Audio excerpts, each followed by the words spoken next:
Welcome to 55 Plus, The Perfect Years, the podcast dedicated to helping you navigate and enjoy your retirement to the fullest. I'm your host, Roy Martinez, and today we're exploring an exciting and essential topic: the digital literacy of the 55 plus community in our increasingly connected world. Computer technology, the internet, and social media have become integral parts of daily life. But how proficient are older adults in using these tools? Let's delve into the current landscape and highlight some incredible initiatives making a difference. According to a recent study, around 73% of Americans aged 65 and older are now using the internet, and approximately 70% have smartphones. While these numbers are encouraging, there's still a significant digital divide that needs to be addressed. Many older adults face challenges in keeping up with rapid technological advances, which can lead to feelings of isolation, frustration. However, there are programs specifically designed to bridge the gap and empower the 55 plus community to becoming tech savvy and connected. One such remarkable initiative is CyberSeniors. CyberSeniors aims to narrow the digital divide by providing high quality digital literacy education and technology for the training of older Americans, alongside the digital citizenship training for youth. This unique intergenerational approach not only equips older adults with essential tech skills, but also fosters meaningful connections between generations. Today, we're thrilled to share an interview with a representative from CyberSeniors who will tell us more about their mission and the impact. But first, let's talk about the types of skills and knowledge older adults are gaining through such programs. From basic computer use and internet navigation to mastering social media and online safety, these skills are transforming the lives of many of the 55 plus community. Take, for example, social media. Platforms like Facebook, Instagram, and X, formerly Twitter, are not just for younger generations. Older adults are using these tools to stay in touch with family and friends, to reconnect with old acquaintances, and even join communities that share their interests. These newfound connectivity helps combat loneliness and keeps seniors engaged and informed. In addition to social media, many older adults are learning to utilize the internet for practical purposes. Online banking, shopping, and telehealth services have become invaluable, especially in recent times. With proper training, seniors can perform these tasks confidently and securely, enhancing their independence and convenience. And now, let's hear from Macaulay Cassidy, a founder of the Cyber Senior Initiative. Thank you again for joining us today on 55 Plus The Perfect Years. And we want to welcome you, and we want you to, first of all, start telling us a little bit about Cyber Seniors. Yes. How did you get the idea? Okay. Yeah. So Cyber Seniors started out as a just volunteer project when I was in high school. I grew up in Toronto, Canada, and we're required to do 40 hours of community service in order to graduate high school. And my sister and I were looking for opportunities to get those hours. And so we started going to a local retirement home and teaching seniors there how to use computers. We got the idea because my grandparents were pretty tech savvy themselves early on, pretty early adopters. We would Skype and FaceTime with them all the time. And we saw how great it was for them. They live a few hours away from us. And we saw how impactful it was for them to be able to connect with us and also some of our families overseas. And we really, just wanted to be able to give other people that opportunity. So we started going to a local retirement home and volunteering. And then at the time, my other sister was just getting into filmmaking, and she came along and started shooting some of the lessons we were teaching. And then she eventually created a documentary film out of the program. So the program, what we were doing, spun a documentary, which spun a program, and now here we are over 10 years later, and we are we operate both in Canada and the US, and further.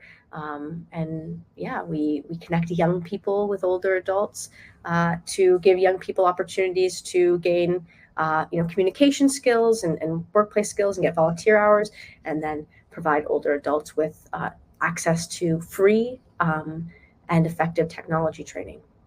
And you do this, the training is available in what, English, English, French, French, and and Spanish? Spanish. Yes, correct. So do you speak Spanish? I don't. I speak a bit of French. We have other people on our team that speak Spanish, though. Okay, okay. So our 55 plus community and listeners do they need to sign up or register to become a part of the Cyber Seniors? Yeah, so to start accessing our services, you can either go to our website, which is cyberseniors.org, and you can start accessing right away either our daily online webinars, which we teach different tech topics every day, or you can sign up for one-on-ones. It does require a brief registration, but it's not an account. You don't have to sign up and have a password or anything, and everything is free. But if you are not even at the point where you can, register online, you can always call us and sign up that way, and we'll walk you through the whole process and get you set up. So we can be called, or you can reach us at our website. What is the most common problem the 55 plus community has with technology?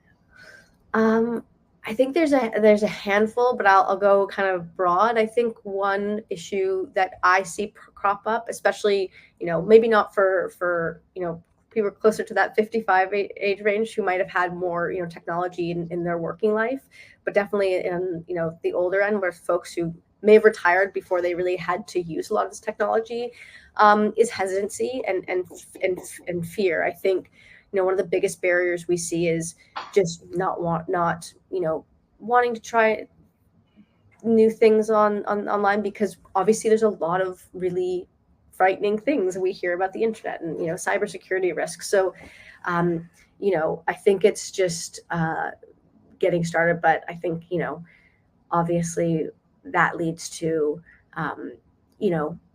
people just not exploring enough. And so I think that makes the learning process a bit harder when, there's that fear. It can create a barrier of, to learn how to use a lot of technology, you really just kind of have to start clicking around. And a lot of people don't want to do that or know that they can do that safely. So that's like one of the biggest things we see. Speaking of exploring, I did some exploring since we originally contacted each other, and you have a lot of different things on there. I mean, I saw some things there. I think I'm pretty tech savvy, but Yeah. I'm having trouble on one of my computers, for example, on being able to get sound out of it. Mm-hmm. And I can get it if I go through the microphone, but I can't get it if I just go through the computer itself. So I'm thinking, okay, well, I need to watch that webinar because I can probably learn a few things from there. And of course, there's a lot of things that I could learn, in regard to the internet. What about the social media aspect and the things that the older seniors want to know about social media? Yeah, I think social media obviously has been great for allowing people to stay connected and share, things about what's going on in their life, pictures, videos, and all of that. And it's a great way for people to connect with new friends and old friends and family. Obviously, we know that there are some issues around social media, around privacy and safety, as well as some information that is shared on social media, that may not be fact checked or coming from unreliable sources. So there are issues around that. And so we do a lot of work on social media, teaching people how to use it safely, how to make sure that their accounts are private so that they can actually share, the details about their life that they want to share with people that they want to share it with and that no one else is getting that information. Because I do think that social media, places like Facebook and Instagram, can be a great tool for connection, but we just need to be aware of what settings we need to set up in order to protect ourselves and also to protect our social circle. Because when it comes to being online, and especially with social media, our privacy is connected to our friends and family's privacy. And so we do a lot of work with showing obviously the benefits of that, being able to join groups and communities in social media, but then how to make sure that we can keep our accounts private and secure and keep that information secure. So you do quite a bit of work with them in regard to helping them with cybersecurity. Yes. So we have a whole section of our website dedicated to cybersecurity, and we try to infuse cybersecurity into everything we do. I think it's important for one to not neglect cybersecurity, but not to make it this big scary thing. I think if we can practice, good cybersecurity habits, we can really keep ourselves safe. It doesn't have to be this big, giant, scary thing where I have to get, this antivirus and do this with my passwords. We can really keep it on a more manageable level when we break it down sort of thing by topic by topic, right? So we try to infuse it into all of our lessons. So we do have a separate section of our website that's dedicated purely to cybersecurity, but it is always something that we keep top of mind. We understand that when it comes to being online, that older adults are among the most targeted group when it comes to online scams. And so, we want to make sure that we're giving folks the tools to navigate the internet, not only easily and with more ease, but safely. Now, you do a schedule, don't you, about these webinars, and and they don't run more than maybe an hour or an hour and 15 minutes, right? Yeah, so like I said, we do a tech webinar every day on a different topic. The webinars go for about an hour. The actual presentation portion of that generally runs 15 to 30 minutes, so not that long. And we always use the rest of that time to answer any questions that people have about the topic or just have general conversation. There's definitely a social aspect to our community as well, because our thinking is we want people to use technology as a form of connection, right? We don't want people to see it as some sort of necessary tool that they need now to be able to do their taxes or get access to certain services. We also want to show the benefits of what this can do socially. A big thing that we focus on is social isolation. Again, we know this is something that can impact older adults more than other groups. And we want to make sure that as people age, they still have ways to keep connected, even if maybe they're less mobile or less able to get around than they used to be, which is, of course, not all older adults, but it does, happen as we age. Well, and it does. I mean, let's face it. At a certain age, the wheels do start coming off, and our mobility isn't what it used to be. And even for many people in the 55 plus community, we have problems in some cases, even using our hands and being able to do some of the things, our dexterity, some of the things that we used to be able to do. Now, besides the daily webinars that you have, do you have an archive of the previous ones that you have done before? Yes. So we record every single webinar we do, and we make it available for people to access. So if we don't have something on the schedule for this week or next that you're interested in, you can always go to any of our archived webinars and watch those. And again, we also, like I said, have that one-on-one line that you can call and get one-on-one help over the phone. So if there's not something, again, that you're interested in, you can always go that. If you have a very specific question or problem that you're having with your technology, we're happy to help you out with that as well. Now, since you've been doing this for almost 10 years, tell me, first of all, before going any further, ages. What is the oldest that you have been able to help? Yeah, we've had people on our webinars that are into their hundreds. So really, yeah. I think that what I've learned in those 10 years is that you're really never too old to learn a new skill, as long as you are willing. And I'll be honest, I think that we know that these things can get harder as we get older. Our ability to focus maybe lessens, our ability to maybe remember things lessens. But we really prioritize giving people the tools to be able to continue to learn. We know that it's so important for our brain health to continue to be active and learning as we age. And so, yeah, we have people up into their hundreds. And we have, people who are, just freshly seniors as well. We want to make sure that everyone can get the help they need at whatever time they're coming in at. What about the teachers, So the our kids? yeah, they're young. What is the youngest? What, about 3 or 4? Because I'm telling you, the way some of these kids are nowadays, it's unbelievable what they know. Yeah, I think it's getting younger every year. But yeah, we generally take people who are, in high school, so they could be, early teens up into university, and some people who are even in the workforce. And we also sometimes have some older adults who are volunteering. Obviously, our model is young people teaching older adults.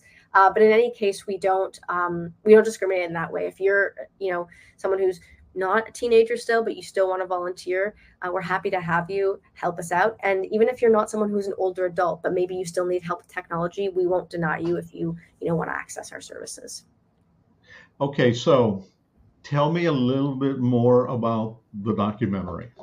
So yes, the documentary. I have 2 sisters. The one who I started the program with, and the other, Saffron, who directed the documentary. And the documentary basically just follows a CyberSeniors program run in a Toronto retirement home. And it follows a group of older adults and young volunteers as they venture to learn how to use the internet. And it kind of culminates in them doing a YouTube video challenge. One senior gets the idea to do a YouTube cooking tutorial, which are quite popular, and a lot of the other participants catch on, and we decide to run a little video contest of older adults sharing their wisdom and things that they're passionate about, and using technology to share it. And again, I think it ties really deeply into what we really value in our program, which is this idea that it's not just older adults accessing the help of younger people to help them learn. Our young volunteers also gain a ton from doing this work, right? What the older adults get in technology help, the young kids can take from the older adults in wisdom, in help with, learning how to communicate better. There's so many skills that come with age that can be passed on to young people. And young people may have that, more intuitive understanding of technology because they've had it since they were right out of the womb, right? That they can share. And so we really view it as a sort of back and forth relationship. It's not just a one way thing. So in effect, it's a two-way street. Yes, exactly. The old people are learning some of the skills that they're afraid to use. Mm-hmm. It makes it easier for them. The young people, which have no difficulty in doing some of this stuff, are learning from the older people in just communicating with them and talking to them. They're picking up valuable skills themselves. Exactly. Have you seen, by any chance, some of these younger people that say, wait a minute, because of my involvement in this particular program, I think I want to do this, or I think I want to do that as a result of that? Yeah, actually, I just had one of our old volunteers reach out to me because he volunteered with us during the pandemic, and he was still in high school. And he really was already kind of into technology, but doing it and helped us a lot. And I just got an email from him this week saying, hey, I'm in a program at my college learning about web design and cybersecurity, and we have to do co-ops, and I'd love to come back and do this co-op. So there's one right there. I think there's obviously a huge market for jobs in this sphere, and we've had quite a few people then go on to do work in technology, or even folks who really liked working with seniors and then went on to work with older adults and other spheres. So I think that a lot of people can figure out a lot about what they like and enjoy, and find a career path based on the work they've done with us.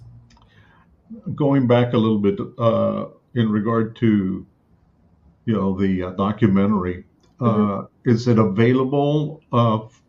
Do they have to purchase it, or how can they see this?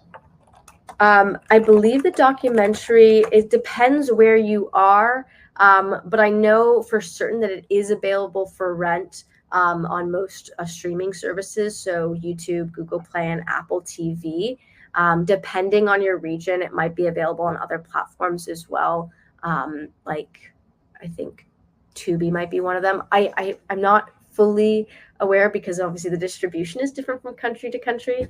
But you can definitely Google it and see where it's available to watch in your region. I And, know Canada on the regular online rental platforms. and what should they search for? What's They the can just actual title of it? Cyber Seniors. So they can search Cyber Seniors documentary, and that's how they can find it. I noticed as I was perusing your website, Mhm. you have a lot of people and a lot of organizations that are partnering with you. Mhm. How has you have you managed to do that? I think, well, we initially, a lot of our programming was in person. And right when the pandemic hit, we immediately moved everything online and started offering those services. And I think it worked out really well in the system we had in place with young volunteers who were already pretty quick to be able to get on things like Zoom and all that and use that technology to communicate. And so from there, really throughout the pandemic, when a lot of organizations were looking for ways to be able to provide technology training to the older adults that they served, that they can no longer see in person, a lot of them turned to us to provide that training to them so that they could connect with the seniors in their communities. And so from there, we just started building relationships with different organizations, different government bodies. We work a lot with state governments and departments of aging on their digital equity programs for older adults. And kind of just that, we were just, we've been doing it. We were there. We've built a good reputation for ourselves. Our volunteers are excellent and always available. And, a lot of organizations just took notice of what we were doing and that we were there and reached out and wanted to partner with us. So has this become a full-time job for you? Oh yeah, we are. We again have staff located in across different parts of the U.S. and Canada. We all work remotely. We don't have an in-person office anymore. We're entirely virtual. But yeah, we have some pretty big projects, and we serve a lot of seniors every day. So it's definitely a full-time job. The way I found out about it, obviously it was through the internet, and I don't Mhm. remember if it was through X, formerly known as Twitter, Mhm. or if it was through Facebook. But it caught my attention because you just announced something new in regard to partnering with AT&T. Yes. Yeah. How is that working out? And the reason I bring that up is because that's how I found out about you. And I do know some people that work at AT&T in the San Antonio.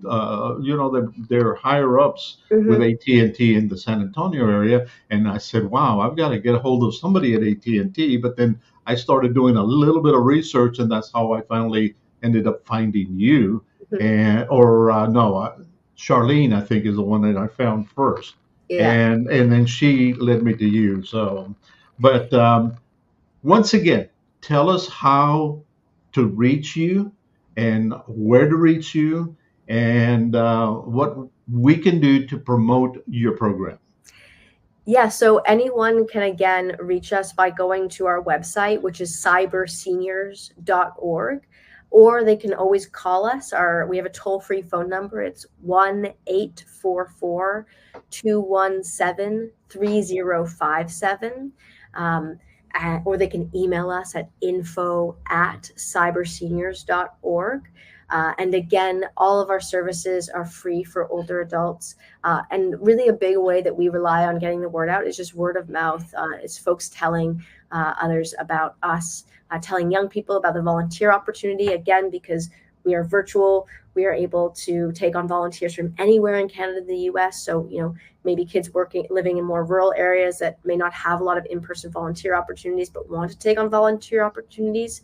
It's a great choice. And again, anything like that, talking about it at the local community center, library. That's where we get a lot of our clientele from as well. But yeah. Macaulay Cassidy, thank you so very much. It's Thank been you.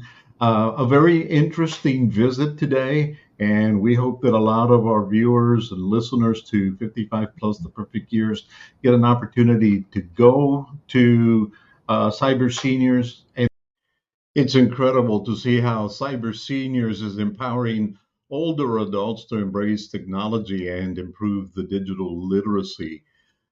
The intergenerational aspect of the program is particularly heartwarming as it not only benefits seniors but also enriches the lives of young people who are learning valuable teaching and communication skills.